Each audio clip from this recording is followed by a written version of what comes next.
हके सरसी उडी घालोनिया स्तंभ फोडी ऐशी कृपावंत कोण माझ्या विठाई वाचून। प्रस्तुत प्राप्त प्रसंग निवडलेला अभंग विश्वमान्य विश्वभूषण विश्वाधिकार विश्वप्रिय चिन्मय स्वरूप असणारी अधिकार संपन्न साधू श्रीमंत श्री जगद्गुरु तुकोबराय यांचा प्राप्त प्रसंगी निवडलेला अभंग। विठाला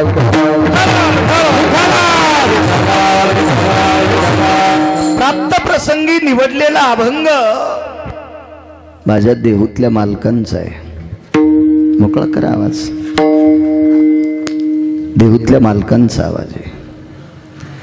या अभंगाद्वारे मालक नमूद करतात की विटेवरचा मालक हा किती दयाळू आहे, किती कृपाळू आहे। कडक करा आवाज, कडक। अत्यंत निष्ठावंत भक्ताच्या बाबतीत बोलायचं झालं तर जगाचा मालक इतका दयाळू, इतका दयाळू, इतका दयाळू की त्याचा दयाळूपणा मोजण्यासाठी विधात्याकडे तराजू नाही, इतकं कृपाळू आहे। पण भक्तही त्या योग्यतेचा लागेल, त्याचा अधिकारही त्या पात्रतेचा लागेल, त्याची योग्यता लागेल, तर त्या भक्तासाठी तो दयाळू आहे। किती दयाळू! हके सरशी उडी घालोनिया स्तंभ फोडी। हाक मारल्याबरोबर उडी घालतोय, पळत येत नाही, चालत येत नाही, वाहनात बसून येत नाही, उडी घालतोय। बाकीच्या प्रत्येक वाहनाला मर्यादा आहे, विमानाला सुद्धा मर्यादा आहे, चार चाकाच्या वाहनाला सुद्धा गती मर्यादा आहे, दोन चाकाच्या तीन चाकाच्या वाहनाला मर्यादा आहे, माणसाच्या चलण्याला पळण्याला मर्यादा आहे, उडीला मर्यादा नाही। अमर्याद वेगाने जगाचा मालक भक्ताचं काम करत असताना उडी घालतोय। घालोनिया स्तंभ फोडी। ज्या कामा करता हाक मारली ते कामच करून देणे, इति नाम स्तंभ फोडणे। कोण आहे अशी? ताईशी कृपावंत कोण माझ्या विठाई वाचून। तो जगाचा मालक अत्यंत कृपाळू आहे। बेस कमी करा। त्याच्यासारखा जगाच्या पाठीवर कोणीच नाही। पुन्हा काय करतोय? करिता ठव धावोनिया घाली कव। जगाचा मालक हा मिठी घालतोय, त्याचं जर स्मरण केलं तर मिठी घालतोय। कोणी रिकामं नाही कोणाला मिठी घालायला, आणि घालीत असेल तर त्याच्या पाठीमागे स्वार्थ आहे। विठेवरच्या मालकाचा काय स्वार्थ आहे? मित्राने मित्राला घातलेली मिठी, भावानी भावाला घातलेली मिठी, पण जगाचा मालक जो मिठी घालतोय ती मिठी आगळी वेगळी सज्जनांनो। पाळण्यात लेकरू झोपलेला असावा, अचानक त्यानं रडायला सुरुवात करावी, आई हातातलं काम सोडून देते आणि लवकरच त्या लेकराकडे धावते, त्याला हृदयाशी लावते, त्याच्या अंगावर पदर टाकते, त्याच्या मुखात स्तन देते आणि सांगते, बाळा किती वेळापासून झोपला होतास रे, आता स्तनपान कर। जितक्या श्रद्धेनं आई आपल्या लेकराला मिठी घालते तितक्या श्रद्धेनं जगाचा बाप भक्ताला मिठी घालतो। करिता आठव धावोनिया घाली कव। कव घालतो। तुका मने गीती गाता नामे द्यावी सायुज्यता। चार मोक्षापैकी सायुज्यता नावाचा मोक्ष त्याच्या नामाचे पवाडे गायले की तो देऊन टाकतोय। हा साधा सोपा सरळ अभंगाचा अर्थ झालं कीर्तन। विठाला विठाला विठाला केसर शिवडी घालोनिया स्तंभ फोडी। हाक मारल्याच्या नंतर धावत येतोय। एक व्यक्ती भेटला मला, काहो म्हणे महाराज, हळू बोलल्यावर पण आवाज आला पाहिजे, इतका वेळ जास्त जोरात नाही बोलू शकत मी, एकच कीर्तन नाही वर्ष महिन्यात।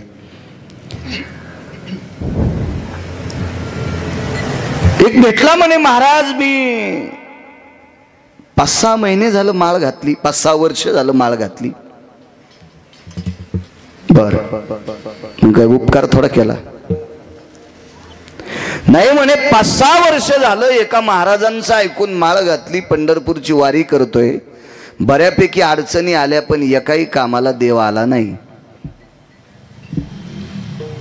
देव का तुझा सासरा आहे सुंबळ्या, का तुझा मामा आहे, कोण आहे देव? याला रिकामा आहे का तुला?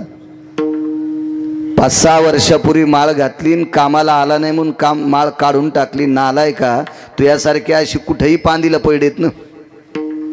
देवानं आपलं काम ऐकण्यासाठी आपला परमार्थही तितक्या टोकाचा पाहिजे.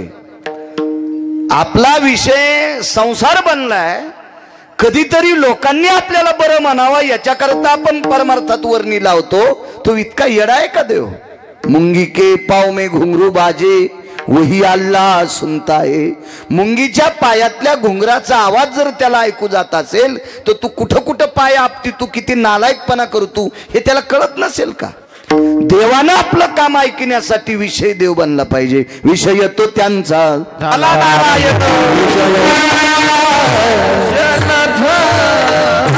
विषय तो त्यांचा झाला नारायण, नावडे जनधन माता पिता. पुढे सरकून बसा. ज्याचा विषय देव बनला त्याचं देव काम ऐकत असतो. आपला विषय प्रपंच बनलाय. आपल्या आपल्या मनाला आपण विचार केला पाहिजे आपल्याला देव किती आवडतो. अविरत ज्याच्या अंतःकरणात देवाविषयी सद्भावना आहे, रात्रंदिवस ज्याच्या मुखात देवाच्या नामाचे पाडे आहेत, अशांचं भक्त देव काम करत असतो. देवाला पैशाची गरज नाही. मोठ्या माणसाचं वाक्य सांगतोय, पंढरपुरातला मालक काम करण्यासाठी हाक मारल्यावर धावत येण्यासाठी पैसे घेत नाही आणि कामही फुकट करीत नाही. पैसे घेत नाही चेअरमन. का घेत नाही?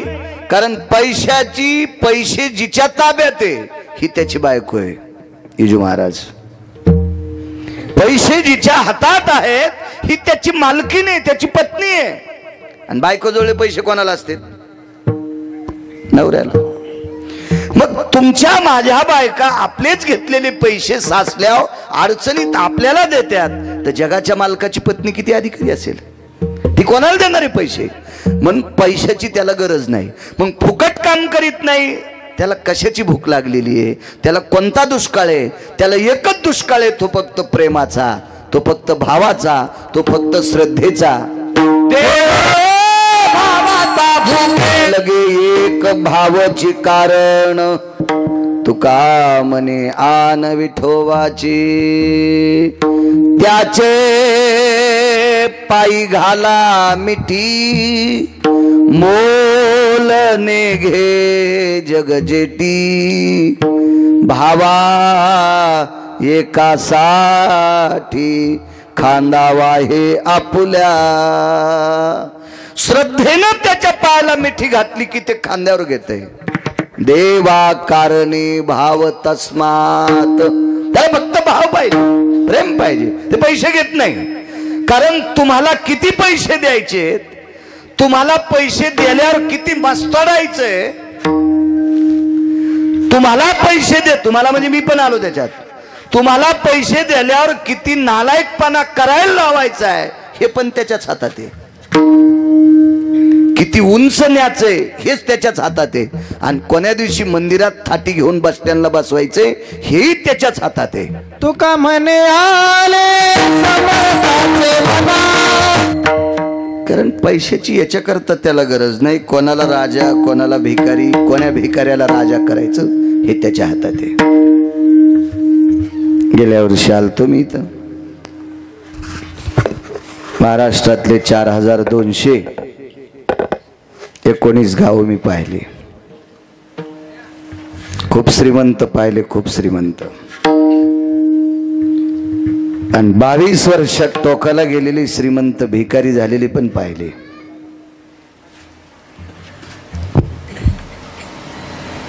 लक्ष्मी हे खसखशीचं पोत आहे. खसखशीच्या पोत्याला दाभनाचं छिद्र सहन होत नाही. आम्हाला आणि खसखशीच्या पोत्याला दाभण टोचलं. बैलगाडीत संभाजीनगरहून खसखशीचं पोतं टाकलं. सावंगीला आल्यावर पोतं रिकामं झालं. सावंगीपासून संभाजीनगर पर्यंत मोठमोठ्याल्या बॅटऱ्या लावून खसखस पाहिली. रस्त्याला एकही खसखशीचा दाना दिसला नाही आणि पोत्यात थांबला नाही. ती कशी निघून जाती ही कोणालाच कळत नाही. तिचं नाव लक्ष्मी आहे म्हणून मला वाटतंय म्हशीच्या पोरावानी मस्ताळलं नाही पाहिजे. म्हशीचं पोरग कळालं ना, हाल्या विठाला विठाला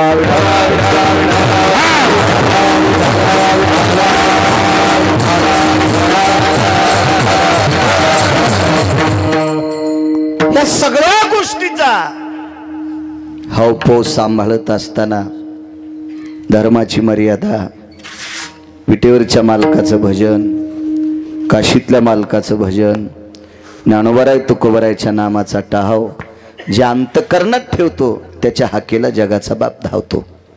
बाकी नाही, बाकी नाही. एक जण म्हणे महाराज मला भजन करायला वेळ नाही पण मी काम चुकीचं करीत नाही. तू एक नंबरचा महाराज. भजन कधीच करीत नाही आणि एकही काम चुकीचं करीत नाही. हजारो महाराजाची बरोबरी करू शकतो तो. एखादा मृदंगाचार्य असेल, एखादा भजने असेल, एखादा मायासारखा कीर्तनकार असेल, लोकायला नामचिंतन सांगतो, स्वतः करतो आणि मायबापाला जर नीट बोलत नसल तर आमच्या तिघाईसारखा भडवा जगात कोणी नसल. विठाला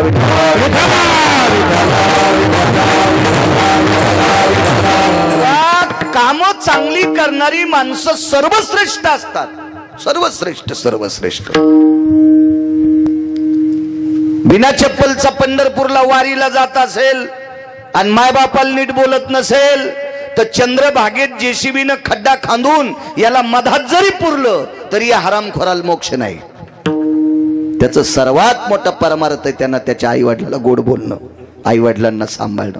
असे काही नियम आहेत. अशा सत्तेवर आरूढ असणाऱ्या लोकांना भजनाचं पुण्य, कीर्तनाचं पुण्य, वारीचं पुण्य प्राप्त होते. स्वामी काज गुरु भक्ती, पितृवचन सेवापती, हीच विष्णूची महापूजा, अनुभव नाही दुजा. मालकाची सेवा, पतीची सेवा, वाडवडिलांची सेवा, गुरुची सेवा, या सेवेत फार मोठं पुण्य आहे. फार मोठं, फार मोठं पुण्य माहीत असावा तुम्हाला. एक यात्रा केली नाही एका व्यक्तीने, एक सुद्धा यात्रा. नंतरचा काळ सोडून द्या, अगोदर एकही यात्रा केली नाही. आई वडील जोपर्यंत जिवंत आहेत तोपर्यंत एकाही यात्रेला पठ्ठ्या गेला नाही. तरी काशीतल्या मालकाने घरी कंगन पाठिलं. कशात सापड कंगन? चमडे, कातडे बुडवायच्या कुंडात. त्या साधूचं नाव आहे रविदास महाराज, संत रोहिदास रविदास. नियत तेरी अच्छी है तो किस्मत तेरी दासी है, कर्म तेरा अच्छा है तो घर में मथुरा काशी है. घरी कंगन पाठिलं पण बूट चप्पल शिवायचा धंदा, शेंडीला गाठ बांधली दोरीची, ती दोरी आतमध्ये बंगईला होती. मान हल्ल्याबरोबर बंगई हालत होती. आई वडिलांना झोका देत होता मानेनं. हात बुट शिवायला जरी गुतले असतील तरी त्या महात्म्याला काशीतल्या मालकांनी कंगन पाठवावं. काय मोठी ताकद आहे राजेहो, काय मोठी ताकद आहे. या महात्म्याकडे बघितल्याच्या नंतर 550 श्लोक पाठ केलेलं जरा आषाढ महिन्यातल्या शिदडावानी करू लागलो. आषाढ महिन्यातले शिदड माहीत असतील ना तुम्हाला. हे चैत्रात गवसत नाहीत. हे पाणी पडल्यावर जास्त वळवळ करतात. इकून धक्का लागल्यावर इकडं, तिकून धक्का लागल्यावर इकडं. 550 श्लोक पाठे इतकं वळवळ करू लागलं. काय म्हणे तू पांडुरंग चमड्यावर बसिला. काय महात्म्याची ताकद आहे. ते म्हणले कीर्तनात जो पकवाद वाजिते त्याचे दोन्हीकडचे पानं चमड्याचेच आहेत. चामाचाची कहाळ आणि चामाचीची हात, हात सुद्धा चमड्याचेच वाजवायलेत. तुम्हाला काय चमड्याचा इन्कार आहे म्हणे. बऱ्यापैकी 10-5 श्लोक पाठ करणाऱ्यानं त्याचं इच केलं, त्या महात्म्याचं इच केलं. काय म्हणे यज्ञोपवीत कुठे? तुम्ही वरून घातलं म्हणे बाळू महाराज. रापी घेतली, पोट चिरलं ना आतून जाणव दाखिलं. आतून कशी कॅशिट गुंडाळली असेल त्याची. त्याला रस्ता दिसला असेल का कोणीकडे पळावं म्हणून. ही ताकद कशाची? फक्त मायबापाच्या सेवा केल्याची पुण्याची ताकद आहे. मग असं ज्याच्याकडे कर्माचं पुण्य असेल सात्विक, त्याच्या हाकेला सुद्धा जगाचा बाप धावतोय. विठाला विठाला विठाला विठाला विठाला.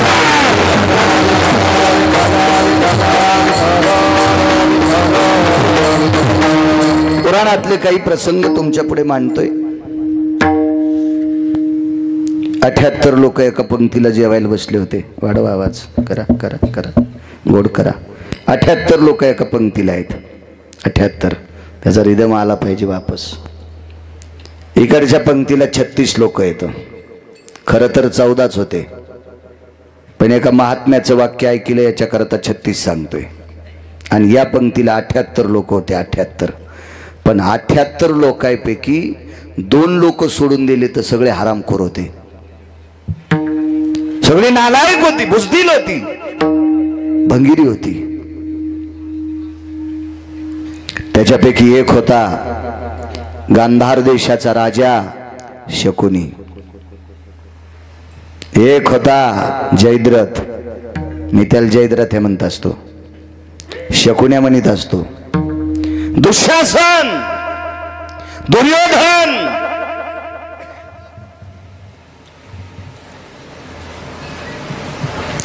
या विश्वात वा पृथ्वीवर जेवढे देश आहेत या सर्व देशापैकी 2 नंबरचा विद्वान ज्याचा पिता आहे, अशा विद्वानाचं नालायक कट्ट सुद्धा त्या पंक्तीला होतं. त्याचं नाव होतं अश्वत्थामा.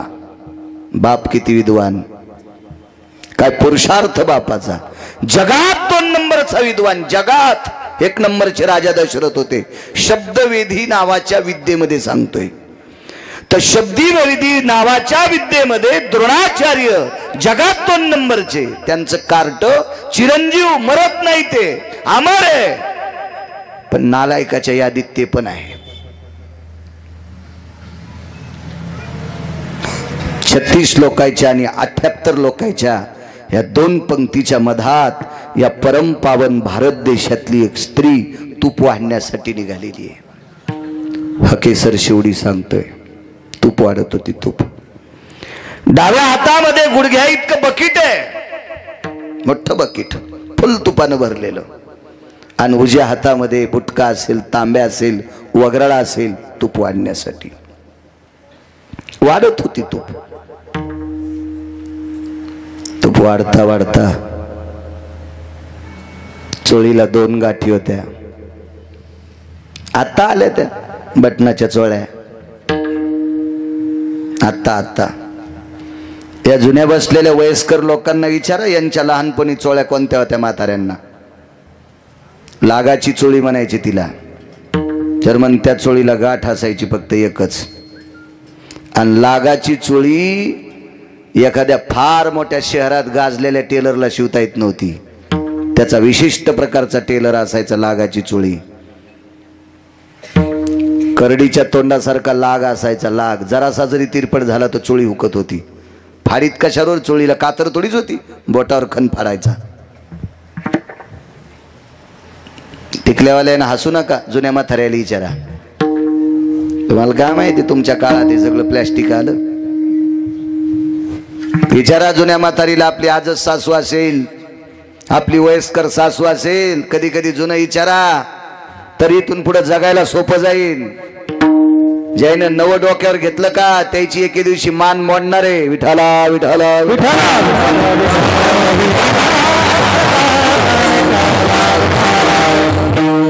जुनी चोळी येते, त्या चोळीला गाठी 2, एक गाठ सुटली. आता जरी तुम्हाला पाहायला नाही भेटली, मुक्ताई साहेबांचा जुना फोटो बघा. माऊली महावैष्णव ज्ञानोबारायांच्या भगिनी मुक्ताई साहेब यांचा फोटो, ओरिजिनल फोटो पहा. भंगिरेने छापलेला नाही.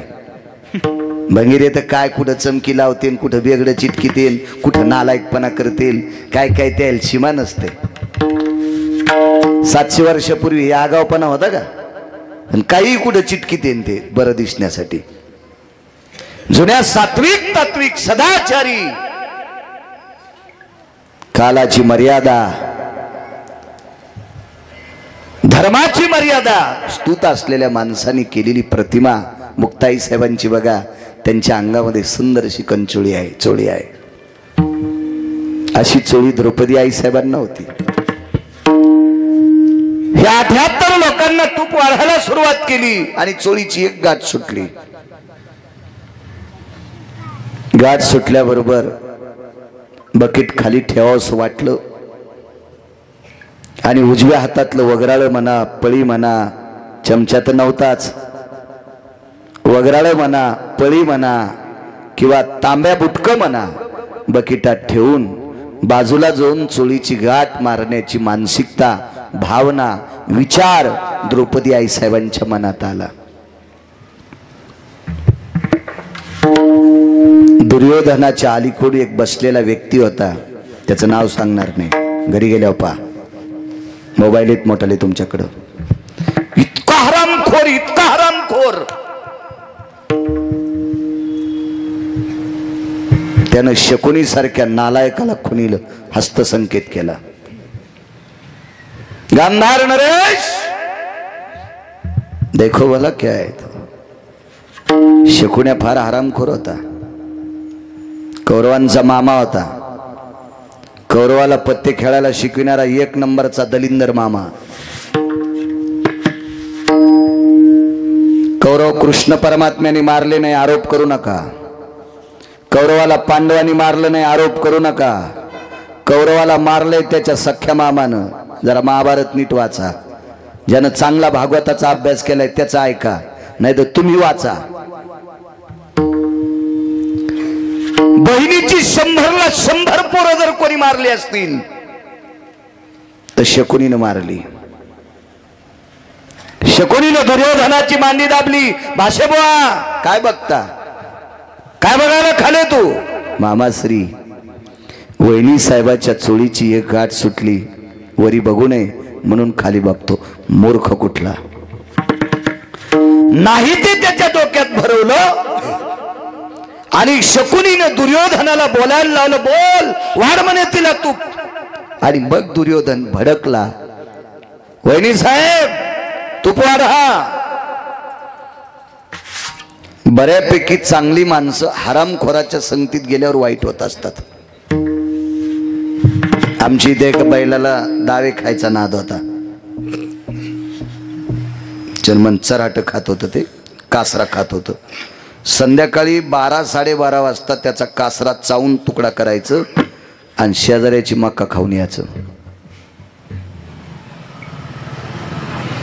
त्या माणसानं गारानं केलं म्हणे, बाळू महाराज शोभतंय का तुम्हाला?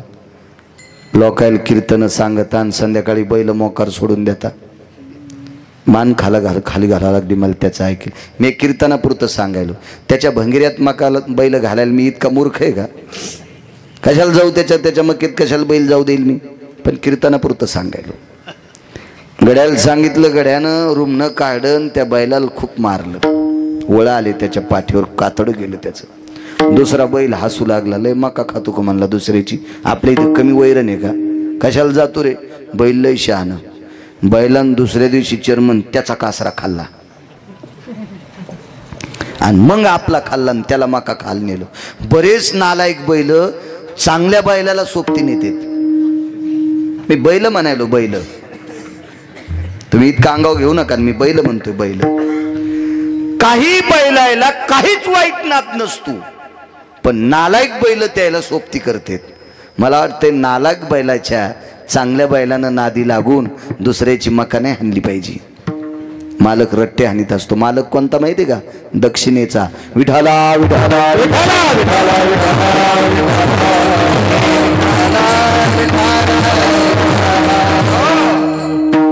तसा दुर्योधन मुळात वाईट नव्हता महाराज. दुर्योधन ठराविक लोकांच्या संगतीनं नालायक झाला. त्याच्यावर कशाला हात देतो रे? पुढं सरक न, लय तू कंबर मोडी का? सरक पुढं.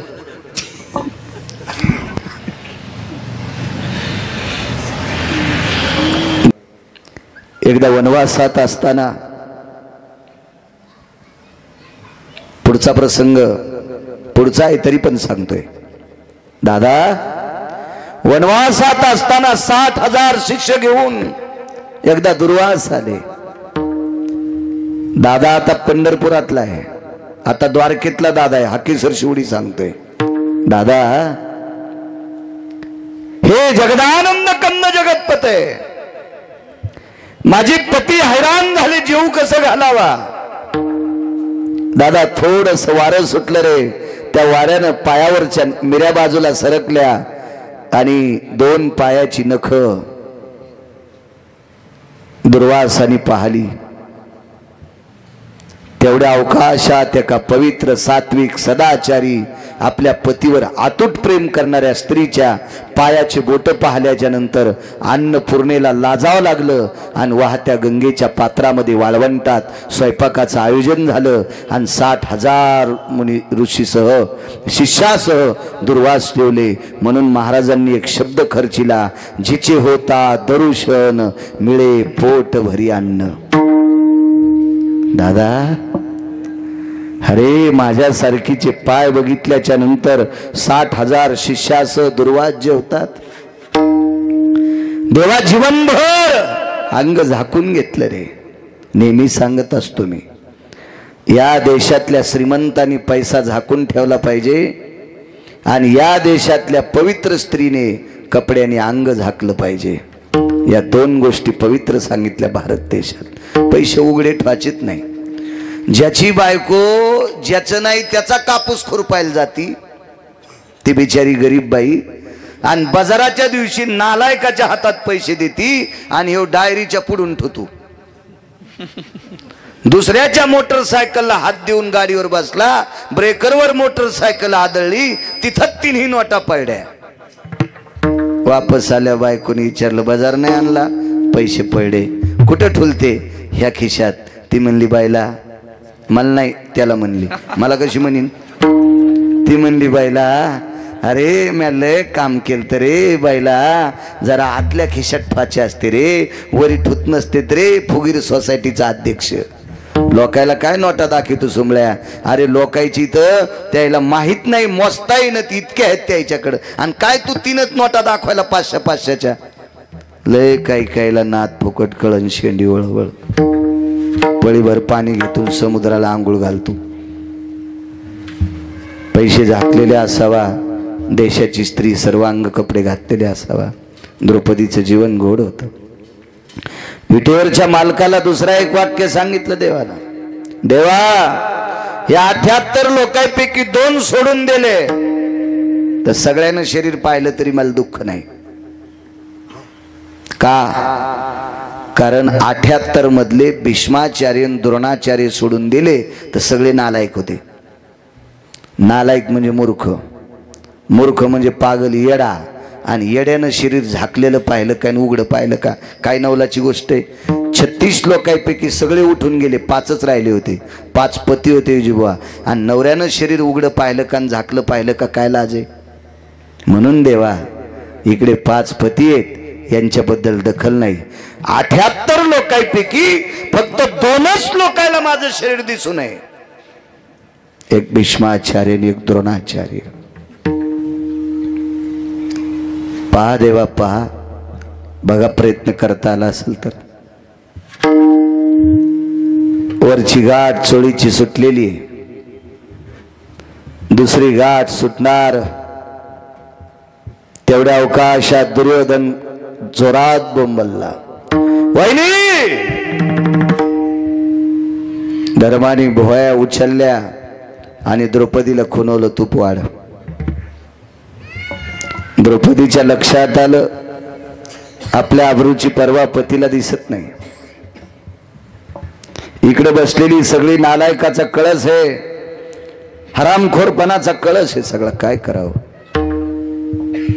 खाली टेकलेलं बकेट हातात घेतलं, वगराळ तुपानं भरलं आणि पात्रावर तूप रिचवीत असताना चोळीची गाठ सुटणार आहे. तेवढ्या अवकाशात डोळ्याने रडली नाही, कारण डोळ्यानं जर रडली असती तरी पण याच्यातल्या नालायकानं सांगितलं असतं, रडत रडत आम्हाला वाढू नकोस, आम्हाला तूप घ्यायचं नाही. अंतकरण रडत होतं त्या बाईचं, अंतकरण रडत होतं. देवा जीवनात तिला इतकं पाप केलं नाही रे. देवा जीवनात इतक्या चारित्र्यात वागले. कामाजाराचा प्रसंग. अरे वलय मुखातून पडत असताना ओठ थोडेसे फाकले. किती फाकले माहिती? खालच्या आणि वरच्या होटाला इतकी छोटीशी खिंड पडली चर्मन. त्या खिंडीतून फक्त तीळ मध्ये जाऊ शकतो. तीळ तीळ फक्त तीळ, याच्या व्यतिरिक्त खिंड नाही. तितक्या जागेची संधी पंढरपुरातल्या द्वारकेतल्या मालकाने लक्षात घेतली आणि तिळापेक्षाही सूक्ष्म रूप धारण केलं आणि श्वासातून आत प्रवेश केला. 2 हात पूर्वीची होती. एका हातात तुपाचं बकेट आहे आणि एका हातात तुपाचं वगराळ वाढण्यासाठी वाकलेली गाठ सुटणार. तेवढ्या अवकाशात 2 हात शिल्लक तयार झाली. पूर्ववत हाताने पाप्याला तूप वाढलं आणि हृदयात प्रवेश केलेल्या जगाच्या मालकाने स्वतःची 2 हात तयार केली आणि त्या 2 हातांनी पवित्र द्रौपदीनं चोळीची गाठ मारली. श्रुती पंढरपुरातल्या मालकाला प्रश्न करत होती, हे जगदानंद कंद जगतपते, जिथं 5 पती असताना त्यांना अब्रूची काळजी कळत नाही, या बाजूने बसलेला दुर्योधन धीर आहे आणि मोठ्या भावाची पत्नी ही आई समान असते. मग आई समान असणाऱ्या भाऊजाईचं शरीर उघडं पावा ही धीराला अक्कल नाही.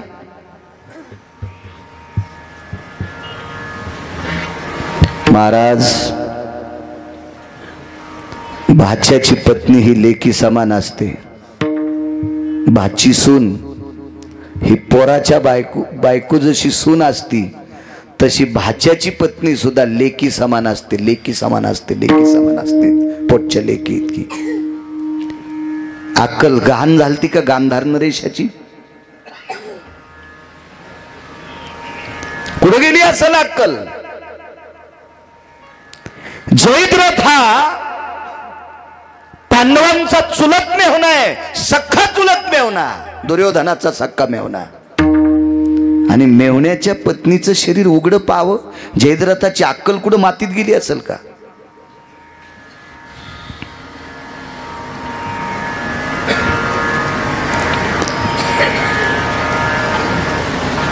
श्रुती विचारत होती देवाला. देवाने विचारलं, तू कशा करता विचारते? मी याच्या करता विचारते, रक्ताच्या नात्यातली माणसं नालायक झाली. ज्यांच्या नावानं कुंकू लावत होती त्यांनी माना खाली घातल्या. तुला काय गरज होती आतमध्ये प्रवेश करून हाकेला धावण्याची आणि 2 हात तयार करून चोळीची गाठ बांधून तिची प्रतिष्ठा थांबवण्याची? तुला गरज काय होती देवा? काय गरज होती तुम्हाला? कशा करता तुम्ही हा टास्क केला? तुम्ही रिकामे आहेत का? विटेवरच्या मालकानं सांगितलं, श्रुती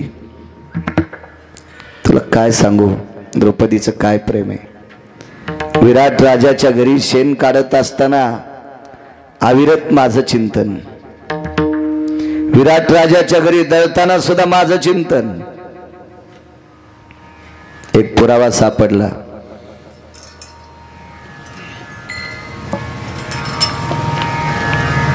आपण फक्त एकच पुरावा पाहतो. अर्जुन झोपी गेल्याच्या नंतर अर्जुनाच्या अंगावरची रोम कृष्ण कृष्ण म्हणत होती. द्रौपदीनं ज्या वेळेला चोळीची गाठ सुटली त्यावेळेला देवाला एक आठवण करून दिली ती. द्रौपदीचं सकाळी स्नान आटपल्याच्या नंतर द्रौपदी ज्या वेळेला हातात कंगवा घेऊन डोकं विंचरत होती त्यावेळेला कंगव्या वाट डोक्यातून गळालेली केस डोक्याचे एक ने एक केस सापडत होती. कोणाला सापडू देत नव्हती. का? ही गोष्ट धर्माला माहीत होती. आणि कौरवाच्या पक्षामध्ये कांतिप्रिया नावाची दासी होती. कांतिप्रिया नावाची दासी ही गांधारीची दासी होती. आणि गांधारीच्या दासीला माहित होतं अर्जुनाच्या अंगावरचे रोम कृष्ण म्हणतात झोपी गेल्यावर, आणि द्रौपदीच्या अंगावरचे रोम कृष्ण म्हणतात. 15 दिवस शिल्लक राहिले होते. 15 दिवस अज्ञातवासात.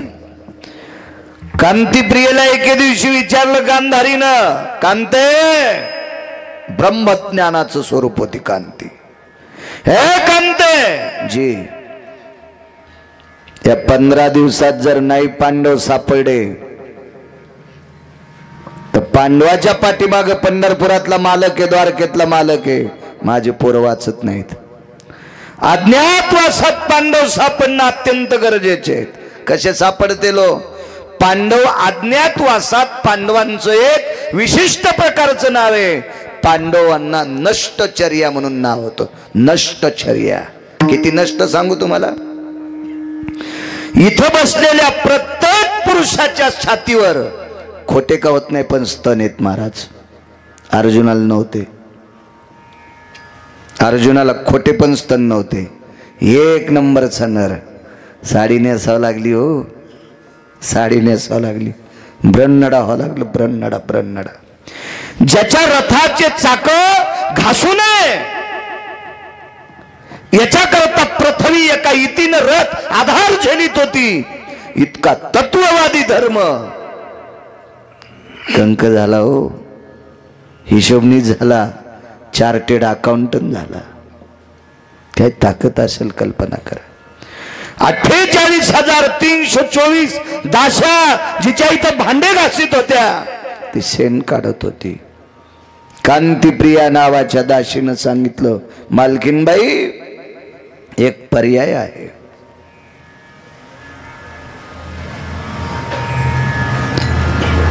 जी जी सात्विक राजे आहेत त्या सात्विक राजाच्या नगरीत पांडव असतील. काय करावं लागेल ग? सात्विक राजाच्या नगरीतला उकांडा तपासा आणि त्या उकांड्यावर सापडलेली डोक्याची रोम जर कृष्ण कृष्ण म्हणत असतील तर ते रोम द्रौपदीचे आहेत आणि त्या गावात द्रौपदी पांडव आहेत. हे 1000% खरं.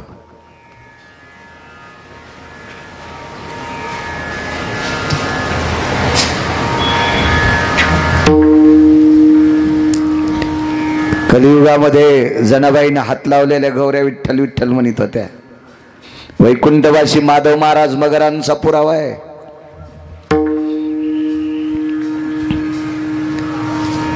द्रौपदीनं शेण काढल्याच्या नंतर शेणाचा गोळा बाजूला ठेवायची आणि जिथं डोकं विचारलंय त्या जागेवर त्या शेणाच्या गोळ्याला थापटून खाली पडलेली रोम सगळी त्याच्यात गुंडाळून टाकायची.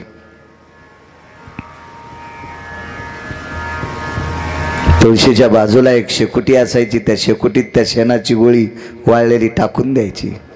धुरातून कृष्ण कृष्ण नाव येत होतं. घोरातून धुरातून काय सापडेल? विठूरच्या मालकाला सांगितलं, देवा वनवासात भजन केलं रे आम्ही, तरी त्या देवाशी आठवी. काय ताकद आहे महाराज. देवा वनवासात भजन केलं रे प्रभू. देवा वनवासात भजन केलंय. श्रुतीला भगवान सांगत होते, श्रुती जिचं शरीर नाममय झालं होतं,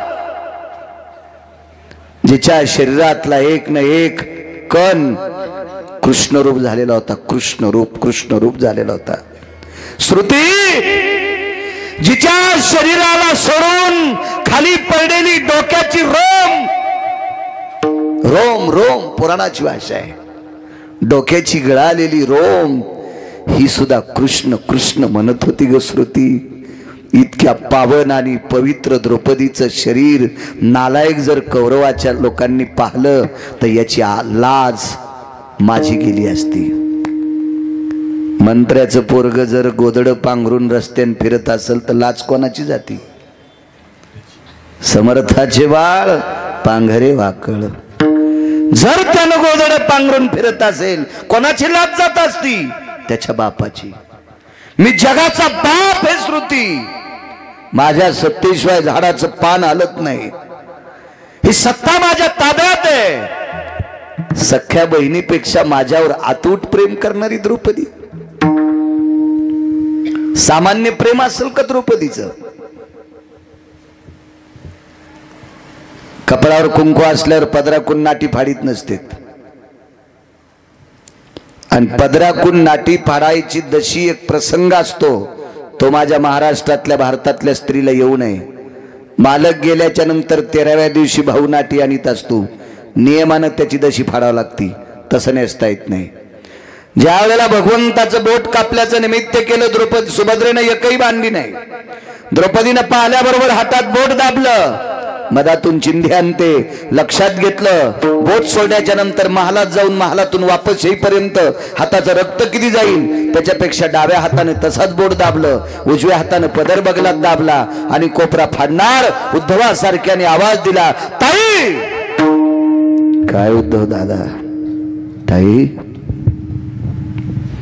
कपाळावर कुंकू असल्याच्या नंतर पदराकडून नाटी फाडत नसते. द्रौपदीनं बोट हातात दाबलेलं आहे, पदराचा दुमाला बगलात दाबलेला आहे आणि उजव्या हातानं कोपरा फाडत होती. तेवढ्या अवकाशात उद्धव ओरसला आणि सांगितलं, ताई, पदराकडनं नाटी कपाळावर कुंकू असल्याच्या नंतर पातळ फाडत नसते. उद्धवाकडनं पाहता खाली पाहिला आणि तोंडातून आवाज पडला, उद्धव दादा, कपाळावर कुंकू असल्याच्या नंतर पदराकडून नाटी फाडीत नसते याचं मला ज्ञान आहे, पण नाटी त्याच्यासाठी फाडायले, या कपाळावर कुंकू किती दिवस ठेवायचंय हे त्याच्या हातात आहे. या कपाळावर कुंकू किती दिवस ठेवायचंय आणि कोण्या दिवशी कपाळ पांढरं करायचंय हे ज्याच्या हातात आहे त्याला जगाचा बाप म्हणते रे उद्धव दादा. त्याच्यासाठी चिंधी फाडते.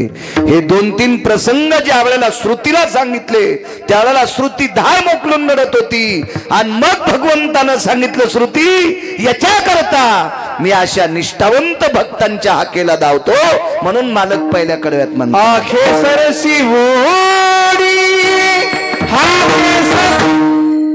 इतका द्रौपदीचा अधिकार गोड होता.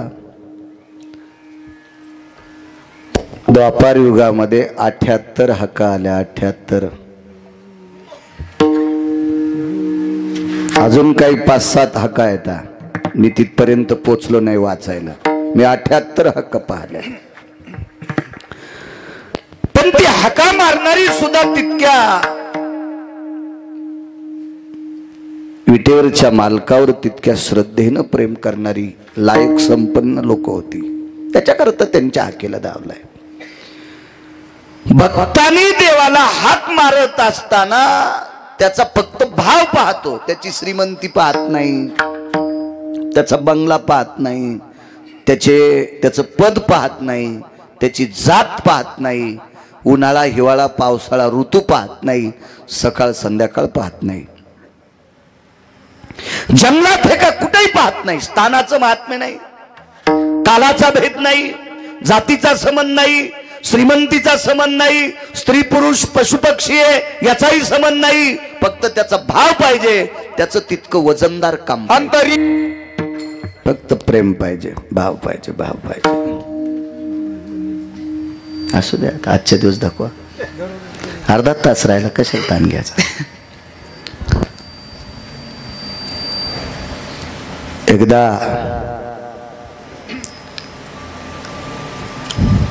मूर्खाच्या यादीत गेल्यामुळे शहाणी सुद्धा मूर्ख होत असतात. मगाशी नाव घेतलं अश्वत्थाम्याचं. अश्वत्थामा इतका मूर्ख झाला, इतका मूर्ख झाला वैचारिक पातळीने, त्याचा मूर्खपणा टोकाला गेला आणि अश्वत्थाम्याने 5ची लेकरं द्रौपदीची झोपीत कापली. किती मोठं पाप असेल. निष्पाप लेकरं चर्मन, निष्पाप लेकरं झोपीत कापली. आणि या पांडवांच्या कुळातला एक मानवी शुभ होता, कुलदीपक. मानवी शुभ, माणसातला शुभ. त्याचं नाव आपला अभिमन्यू. द्रोणाचार्यांच्या चक्रव्यूहाच्या प्रसंगात, युद्ध प्रसंगात तो मृत्यू पावला. एकांतात द्रौपदीनं मीटिंग घेतली. काय ताकद हो लोकांची आहे. काय अधिकारी मावल्या होत्या भारतात, काय प्रभावशाली मावल्यात. विटेवरच्या मालकाला जवळ बसवलं आणि जॉब विचारला, हे जगदानंद कंदपते, कशाकरता युद्ध केलंस रे? याच्याकरता. देवा, माझ्या पतीला युद्ध करायला तू लावलंस, याच्याकरता माझी 5 पोरं मेली. देवा, माझ्या पतीला युद्ध करायला लावलंस, याच्यापेक्षा एक शुभ मेलाय. अभिमन्यू गेला रे दादा. काय गरज होती युद्ध करायची? अरे, कौरव सुईच्या आणीवर बसेल इतकी माती देणार नाहीत हे आम्हाला ठाम माहीत झालतं. आम्ही लोकांची भांडी घासून खाल्लं असतं रे. तुझं नाव घेऊन मधुकरी मागून खाल्ली असती रे. कशाला दे तू राज्य? आता कौरव मारशिले आम्हाला माहित आहे, पांडवाला गादी देशिले माहित आहे, पण पांडव गादीवर बसल्याच्या नंतर पांडवाच्या पश्चात ही गादी कोणाच्या हौली करायची रे? हाकेसर शिवडी उदाहरण क्रमांक 2 सांगतोय. पुढचा प्रसंग आहे का? कोणाला द्यायची गादी?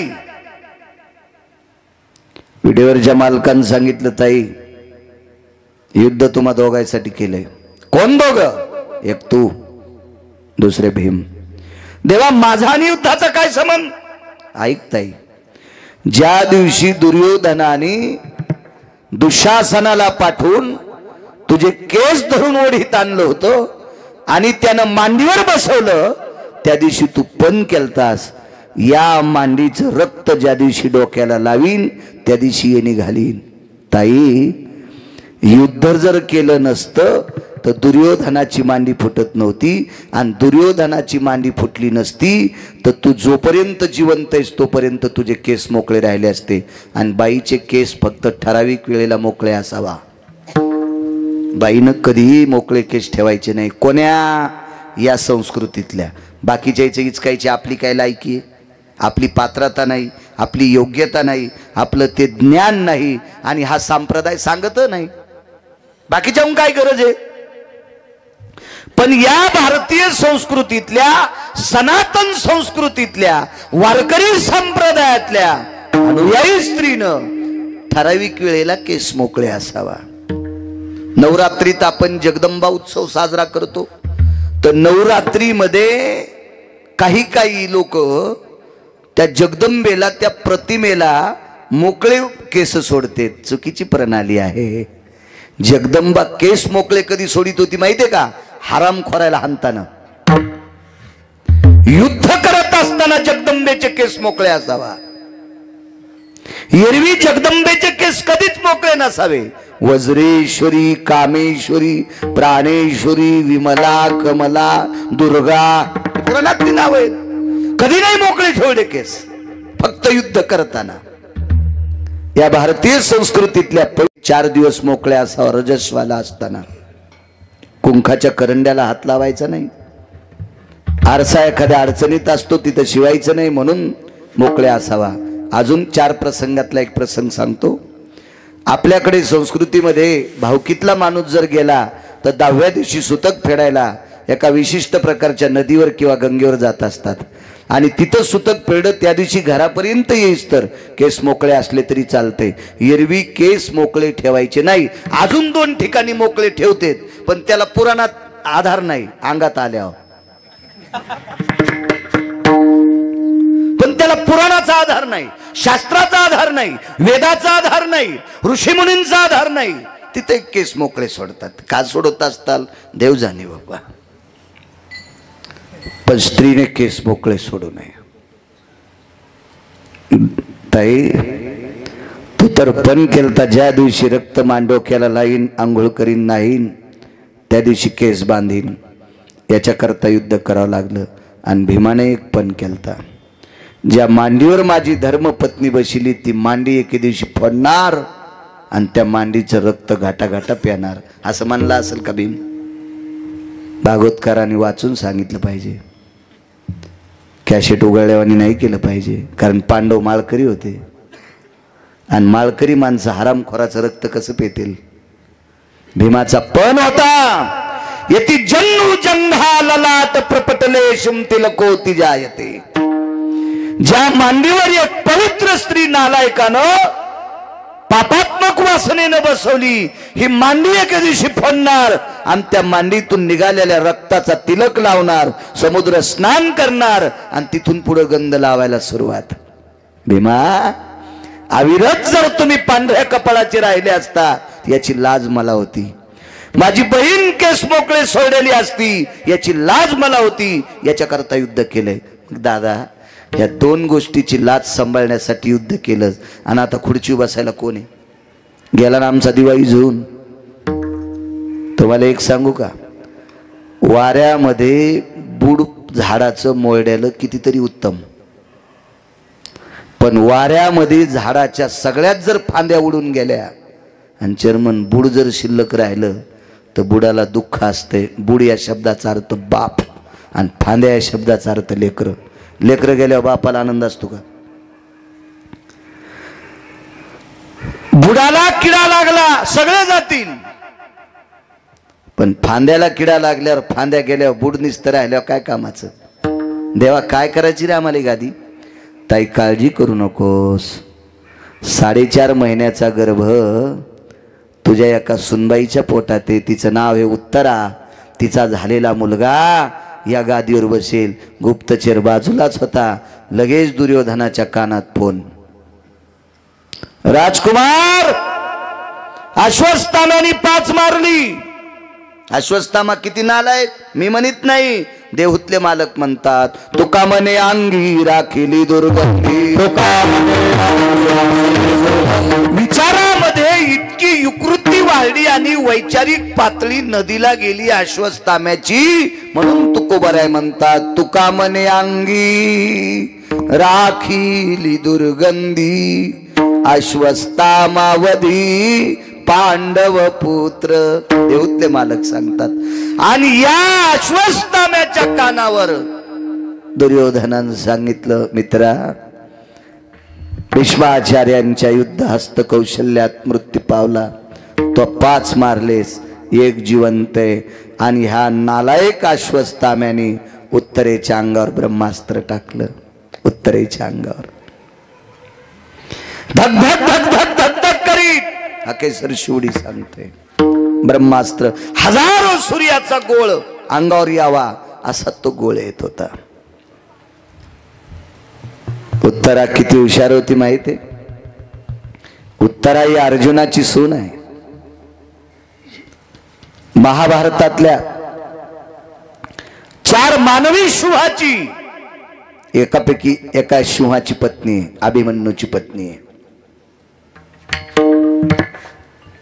या बाईचे मामस सासरे पंढरपुरातले मालक होते. उत्तरा किती श्रीमंत आहे सांगू? तिच्या मालकाचे सख्खे मामा पंढरपुरातला जगाचा बाप आहे. पंढरपुरातल्या मालकाची भाची सून आहे ती. पंढरपुरातले मालक तिचे मामे सासरे आहेत. काय वैभवशाली बाई असेल ती. आणि तिची सख्खी सासू पंढरपुरातल्या मालकाची सख्खी बहीण आहे. याच्या पुढचं पहा ना, पुढचं उत्तराई सकाळचा नित्यनेम आटपल्याच्या नंतर सासूचं जेवढं काम असेल तेवढं काम करायची सुभद्रेचं. आणि काम आटपल्या विचारायचे, आत्याबाई काही काम? तीन सांगायचं आता 2-4 घंटे काहीच काम नाही. तितक्या टायमात द्रौपदीकडे जात होती. द्रौपदी ही सावत्र सासू. पण उत्तरा ही जास्तीत जास्त संपर्कात द्रौपदीच्या होती. आणि द्रौपदीच्या सानिध्यात जितक्या वेळ उत्तरा आली तितक्या वेळ द्रौपदीनं काम नाही करून घेतलं. तिला भजन शिकिलं, तिला परमार्थ शिकिला, तिला विटेवरच्या मालकाचं वैभव सांगायची, त्याची पाडे सांगायची. एक दिवस असा आला, द्रौपदीनं सांगितलं, उत्तरा एक बोलू का तुला? तुला जेवढं मला सांगता येते तेवढं सांगितलं ग, पण एक शेवटचं सांगते. आणीबाणीच्या प्रसंगी, हल्लीचा शब्द वापरायलो आत्ताचा, आणीबाणीच्या प्रसंगी मागचा शब्द सांगतो, संकटाच्या प्रसंगी जर तुला आठवण करायची असेल तर फक्त पंढरपुरातल्याची कर. तुम्हाला हाक मारू नकोस, सासऱ्याला हाक मारू नकोस, सासूला हाक मारू नकोस, पतीला हाक मारू नकोस. आणीबाणीच्या प्रसंगी जर तुला गरज पडली तर द्वारकेतल्याला हाक मार. तो कृपाळू आहे, तो दयाळू आहे. तो प्रसंग आलाय, हाक मारली, जवळ आलं तर ब्रह्मास्त्र. इतक्या आवेशात हाक मारली, देवा दोन्ही ओठ फाकल्या गेली. आणि पंढरपुरातल्या मालकाने अंगुष्ट प्राया इति तनु जायते धारम सुदर्शेने सवगर्भेषु यच्चक्राति भयाः. अंगठ्यासारखं रूप धरलं आणि श्वासातून प्रवेश केला आणि गर्भाच्या भोवताल सुदर्शन फिरवित होता. मालकाचा गोडसा पुरावा आहे त्याच्यासाठी सुद्धा. असं सुदर्शन फिरवित होता. ब्रह्मास्त्र आलं आणि सुदर्शनात विलीन झालं. राजे हो, कृतात्रेता युगात ब्रह्मास्त्र सोडलं होतं, ती ब्रह्मवरदान युक्त शक्ती सोडली होती. ही शक्ती धरण्यासाठी मारुतीराय परेशान होते. विश्वातला 1 नंबरचा संन्यासी बेजार आहे. मारुतीरायाची फार सुंदर मूर्ती आहे. चर्मन मंदिर तुम्ही गावकरी मंडळी इतकं सुंदर करता. 1 कोटी 1 लाखाचं मंदिर बांधकामासाठी एका फार काळ्या पाषाणाचं, या पाषाणाला हजारो वर्ष आयुष्य असते. रयतेचे राजा छत्रपती शिवाजी महाराजांनी गड किल्ल्याला जो दगड वापरला, छत्रपतींच्या बुजुर्गांनी पूर्वजांनी जो दगड वापरला, तोच काळा पाषाण या पवित्र मारुतीरायाच्या मंदिराला तुम्ही वापरता. याला लाखो वर्ष आयुष्य असते. या दगडाला याला कोणी काही करू शकत नाही. अशा भव्य दिव्य सुंदरशा नूतन वास्तूमध्ये आता बऱ्यापैकी पेटीकाम, याला तिथपर्यंत गेलं म्हणजे पेटीकाम झालं असं म्हणतात मंदिरावाले. आणि फार सुंदर असं मंदिर तुम्ही करता मारुतीरायाचं. अशा एका पवित्र संन्याशाला सुद्धा ही ब्रह्मशक्ती पकडण्यासाठी फार, रामायण वाचा लक्षात येईल तुम्हाला, फार मोठे कष्ट झालते. आणि हे ब्रह्म अस्त्र एका सेकंदात सुदर्शनात विलीन झालं. इथेही प्रश्न केला. श्रुतीने विचारलं, देवा घरातली माणसं इतकी विकृती हरपून, वैचारिक पातळी हरपून, विकृतीचं टोक गाठून एका पोटातल्या बालकाला, निष्पाप बालकाला दुर्योधन मारण्यासाठी पाठवतो, त्याला तुला काय गरज होती वाचवायची? ऐक श्रुती, ज्याच्या आईनं माझं भजन केलं याच्याकरता धावलं हे सोडून दे. आतलं किती गुणवान होतं. 4.5 महिन्याचं होतं का पोटात, ते किती गुणवान होतं, किती गुणवान. ऐका, देवानं त्याचा सांभाळ केल्याच्या नंतर 9 महिने 9 दिवस झाल्यावर त्याचा जन्म झाला. आणि जन्म झाल्यावर उत्तरेनं भागवत पहा, आणि मग उत्तरेनं प्रभूच्या मांडीवर दिलं. त्यावेळेला ते जिभेच्या चुटक्या वाजित होतं, चुटक्या वाजित होतं, चुटक्या. तर उत्तरेनं देवाला प्रश्न केला, देवा मी आई असून माझ्याकडे चुटक्या वाजवत नाही जिभेच्या. 42 दिवस वय होतं, फक्त 42 दिवस, 41 ते 42 दिवस. आणि एवढ्या वयाचं लेकरू तुम्हाला बघून कस काय चुटक्या वाजित? भगवंत हसले आणि सांगितलं, उत्तरे मला ओळखिलंय त्यानं, माझी त्यानं परीक्षा केली, म्हणून तर त्याचं नाव परीक्षिती ठेवण्यात आलं. गर्भाम दर्शयामी रक्षंती भयास्थितो बाह्या परीक्षा स्थितवंते इति नाम परीक्षिती. मला सांभाळणारा हाच जगाचा बाप आहे, त्याची बाहेर आल्या परीक्षा केली, म्हणून त्याचं नाव ठेवलं राजाधिराज परीक्षिती महाराज. श्रुतीला सांगितलं, श्रुती याच्या आईनं माझ्यावर किती प्रेम केलंय, माझं किती भजन केलंय, तिचा जीव सांभाळण्याकरता धावलोय, इतकं सोडून दे. हे पोटातलं निष्पाप इतभर लेकरू सुद्धा माझ्यावर इतकं प्रेम करतंय, याच्याकरता हाक मारल्याकरता मी धावतोय, म्हणून मालक पहिल्या कडव्यात म्हणतो करू. तसा 7 मिनिटात आपला ठरलेला टाइम संपतो. 10-5 मिनिटं पुढे गेलं तर काय मग मीटर जळायलं, तुम्ही बसले तर तुमचं काय जळायलं. हे रितरी भंगिरी कोपऱ्या कापऱ्याला मोबाईल इचकीत बसलेत ना गाऱ्या गुऱ्याचे. काय त्याच्या घरी काय काय लय सोन्यास थोडाच पाऊस पडणार आहे ना, आपल्या इथं कुठं धुपण घुसणार आहे. चर्मन चिंतन, देवाचं नामचिंतन करायला आपण. काही काहीच्या हाकेची ताकद किती मोठी असते लक्षात घ्या.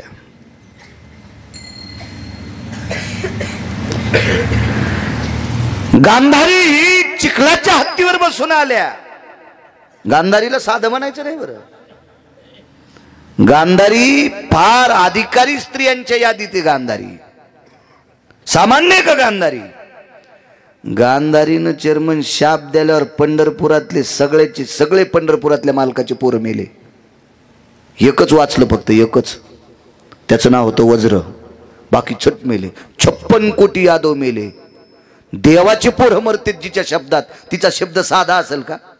हा, ती काय दुसऱ्याच्या गोठ्यातलं शेण चोरणारी होती का? दुसऱ्याच्या तुरीच्या शेंगावर पिणारी होती? कोण होती गांधारी? विश्व जगात मालक पाहत नाहीत, दिसत नाहीत, याच्याकरता जग पाहलं नाही. सामान्य होती का गांधारी? पंढरपुरातल्या मालकांनी तिचे पोरं मारण्यासाठी दुर्योधनाच्या कमरेला फुलाचा हार गुंडाळला, कोण भेटलं होतं रे वाटात? सुदामा नावाचा माळी होता. गांधारी म्हणली सुदामा नावाचा माळी नव्हता, द्वारकेतलं काळं होतं. त्यानं केला आगावपणा आणि शाप द्याला, मै काय मारतो तो एकही वाचणार नाही. मैरेक नावाची दारू पिऊन मेले. आताच्या दारूला काय म्हणतात आपल्याला काय माहित नाही, पण हिला मैरेक नावाची मदिरा म्हणत होते. आपल्याला काही संबंधच येत नाही त्या दुकानाचा, त्याच्यामुळे नाव कशाला पाठ करायची. मध्यानाम मैरेकस, आवाज खालीवरी झाल्यावर स्वर जातो बघा, असं होतंय. एकदा तुमची पण बेजारी झाली, विडाला विडाला विडाला विडाला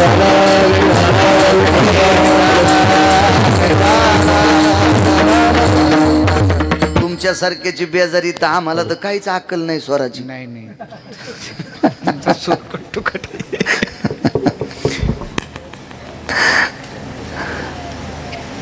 आणि हल्ली गुणीजनांचा प्राण झालाय साऊंड.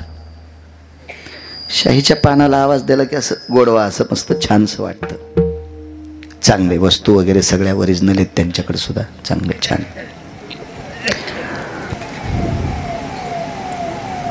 एक पोरग वाचलं बरं का फक्त महाराज. कशामुळे वाचलं?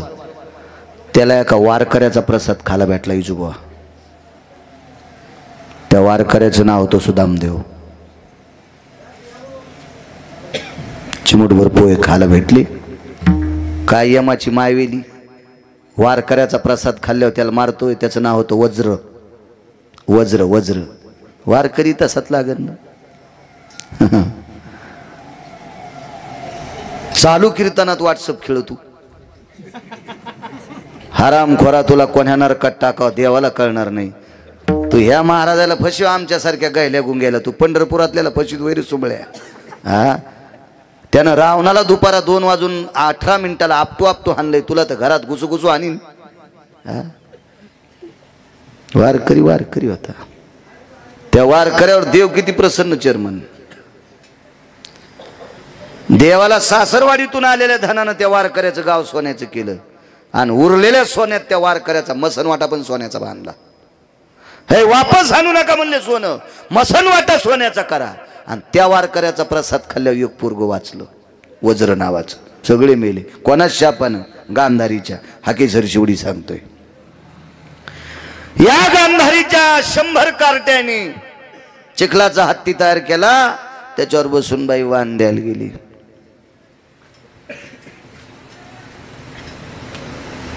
वाण दिलं कुंती आई साहेबाला. वा, कुंती आई साहेबाला ज्या वेळेला वाण दिलं,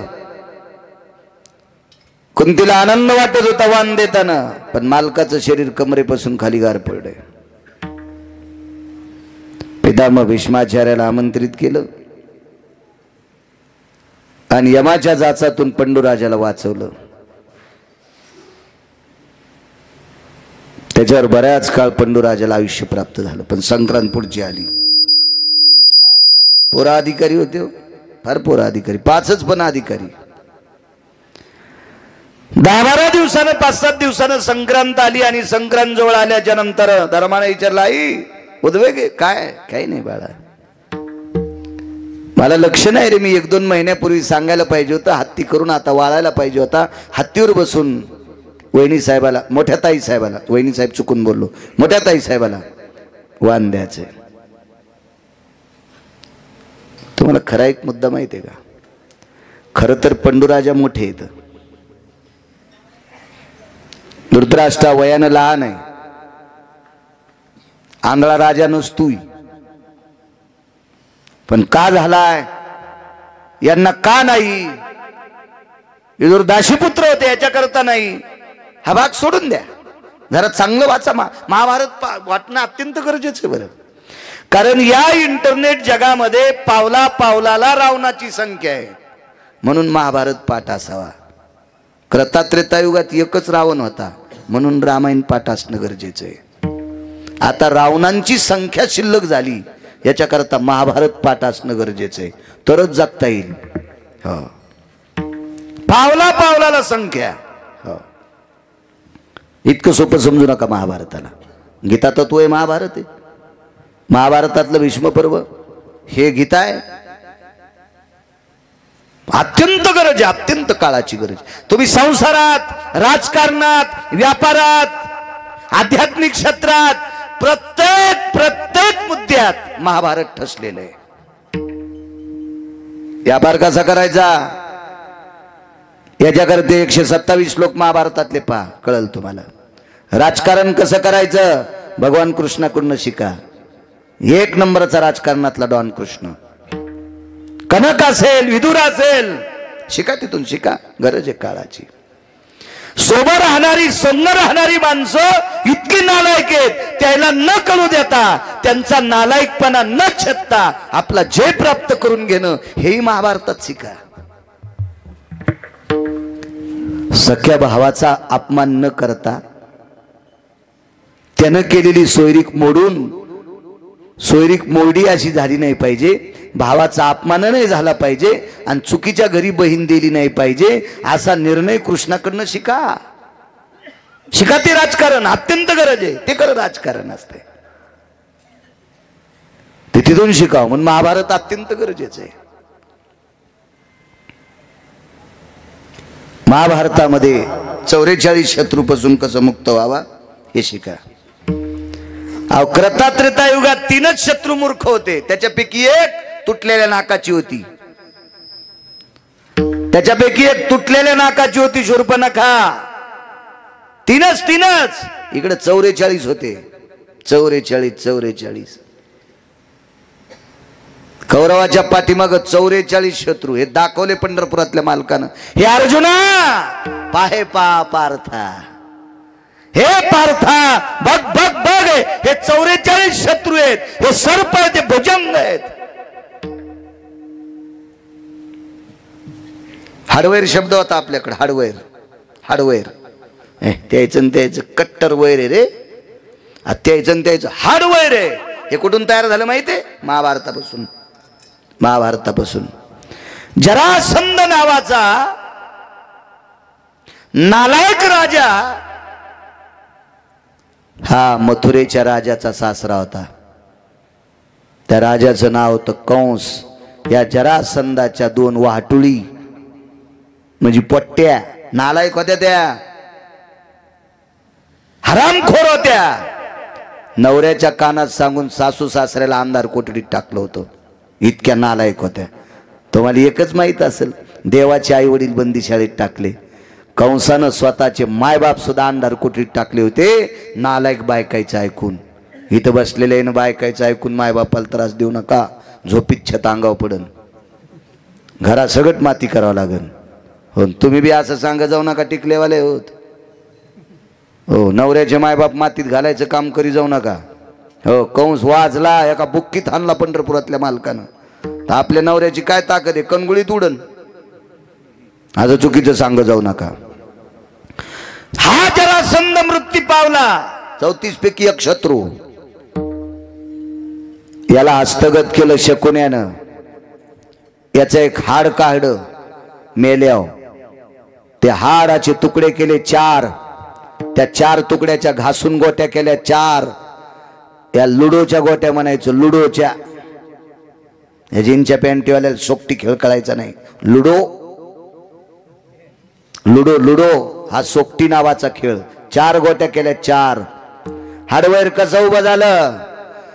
शकुन्यानं जरासंधाला सांगितलं, राजा या पांडवातल्या दुर्योधन भीमानं तुला चिरून मारले, तुला संधी आहे बदला घ्यायची. आणि गोट्या पांडवाने टाकल्या की पालथ्या पडत होत्या आणि कौरवाने टाकल्या की सोयीशा पडत होत्या. म्हणून तर कौरवायचं धोपण निघलं. राक्षसाच्या कुळात जन्माला आलेले प्रल्हाद हाक मारल्याबरोबर स्तंभातून प्रगट झाला. स्तंभी नारायण प्रगटला. काय हाक केला महाराज? ज्याद्या साधकाने विटेवरच्या मालकाला हाक मारावी, तुकोबारायचं स्वतःच मूर्तिमंत प्रकरणे. हाक मारली महाराज. पिवळा पितांबर शेला कैसा गगनी झळकला, गरुडावर बैसोनी माझा कैवारी आला. काय ताकद आहे महाराज. ज्ञानोबराय असतील, तुकोबराय असतील, नामदेवराय असतील, चोखोबराय असतील, नाथबाबा असतील, सावता महाराज असतील, सेना महाराज असतील, कबीर महाराज असतील, निवृत्तीदादा असतील, गोरोबा काका असतील, या सगळ्यांच्या हाकेला धावतोय. गोरोबा काकाचे हात तुटले होते का आनेमध्ये. त्यावेळेला संक्रांतीचे गाडगे करण्यासाठी कोण यावा, एका प्रत्येक पाहुण्याला आमंत्रित केलं, एकही पाहुणा आला नाही. जगाचा मालक कुंभार झाला. कुंभार दादाचं रूप घेतलं जगाच्या मालकाने, आणि विटेवरचा मालक मालकिनीला मावशी केलं, कुंभारीन मावशी. आडवं कुंकू लावलं, गरुडाला गाढव केलं, सगळा पसारा टाकला, गोरोबा काकाचं काम केलं. हकेसर शिवडी घालून या स्तंभ फोडी, आईशी कृपावंत कोण माझ्या विठाई वाचून. पांडवाच्या एका आमंत्रणात जेवणामध्ये यज्ञ नाही सांगत, एक जेवण्याचा कार्यक्रम. त्या कार्यक्रमात सर्वत्र पत्रिका दिल्या आणि भगवंताची पत्रिका विसरली. देवानं हाक मारली अर्जुनानं, देवा यावं लागतंय. भगवान म्हणले सगळ्याला पत्रिका दिल्या, मला नाही दिली. येईन गेले, आतमध्ये गेले, गदा फेकली अशी sir sir sir sir sir sir sir गदा वरी फेकली भीमदादानं. गदा फार जडवड होती. देवा जर तुम्ही नाही आले तर गदा डोक्यावर घेऊन मारणार. भगवान म्हणले लोक तुम्हाला मारित होते. ए सावळ्या, ए खजिन्या, गपची बस ना. लोक तुम्हाला मारित होते त्यावेळेला मी वाचिले. लोक ज्या वेळेला तुम्हाला मारित होती त्यावेळेला मी वाचिले. आता मनानं मरण मागत असताल तर मी काय करू. गदा जवळ आलती, 1-2 मिनिटात गदा पडणार. तेवढ्या अवकाशात द्रौपदीच्या लक्षात आलं देव येत नाही. द्रौपदीनं चोपदाराला सांगितलं माझ्याकडे मालकाला बघा म्हण.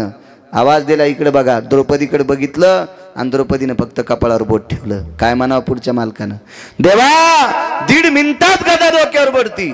भगवंतानं सांगितलं 2-4 सेकंदातच पडावं. तुम्ही तुमच्या मनान गदा फेकली. देवा परिणाम आम्ही 5 भाऊ मारणार, मरा. याचा परिणाम द्रौपदीच्या कपाळावरचं कुंकू पुसणार. सदरा घातलेलाच नव्हता, तसाच उडी टाकली गदा झेलली. हकेसर शिवडी घालून या स्तंभ फोडी. ज्ञानेश्वर